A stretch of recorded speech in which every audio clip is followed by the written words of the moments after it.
দেউতাই সিকিউৰিটি গাৰ্ডৰ চাকৰি কৰিয়ে মোক ইংলেণ্ডত পঢ়ুৱালে।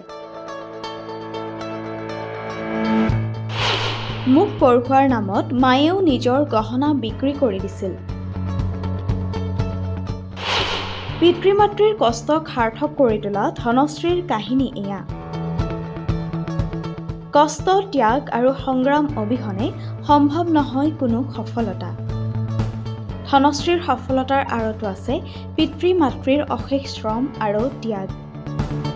তাইৰ দেউতাকে এটা কোম্পানীত সিকিউৰিটি গাৰ্ড হিচাপে কাম কৰি পৰিয়ালটো পোহপাল দিছিল। কেৱল তেওঁৰ উপাৰ্জনেৰে পৰিয়ালটো নচলাৰ বাবে তাইৰ মাকেও নিজৰ গহনা বিক্ৰী কৰি দিছিল। এটা সময়ত ধনশ্ৰীয়েও মাক-দেউতাকক সহায় কৰিবলৈ এটা কোম্পানীত সোমাইছিল। কিন্তু ছোৱালী হোৱাৰ বাবে বহু লোকেই তাইক ঠাট্টা কৰিছিল। লগতে পঢ়া-শুনা বাদ দি তাইক বিয়াত বহিবলৈ কৈছিল।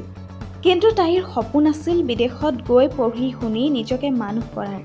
আৰু এদিন তাই হঠাতে এপ্লাই কৰি থোৱা এটা লোনৰ এপ্ৰুভ হয়, যাৰ ফলত তাই বিদেশলৈ গৈ পঢ়িবলৈ সুযোগ পায়। আৰু তাৰ পাছত লগে লগে তাই উৰা মাৰিলে ইংলেণ্ডলৈ। কিন্তু তাতো তাই প্ৰবঞ্চনাৰ বলি হৈ কেইবাদিনো ফুটপাথৰ নিবাসী হ'ল। তথাপিও এইবোৰ কথা মাক-দেউতাকক অৱগত নকৰি অকলেই যুঁজি গ'ল ধনশ্ৰী। আৰু অৱশেষত বহু কষ্টৰে পঢ়া শেষ কৰি এটা উচ্চ মানদণ্ডৰ প্ৰতিষ্ঠানতেই চাকৰি পালে ধনশ্ৰীয়ে। এতিয়া ধনশ্ৰীৰ মাক-দেউতাকৰ মুখতো প্ৰাপ্তিৰ হাঁহি।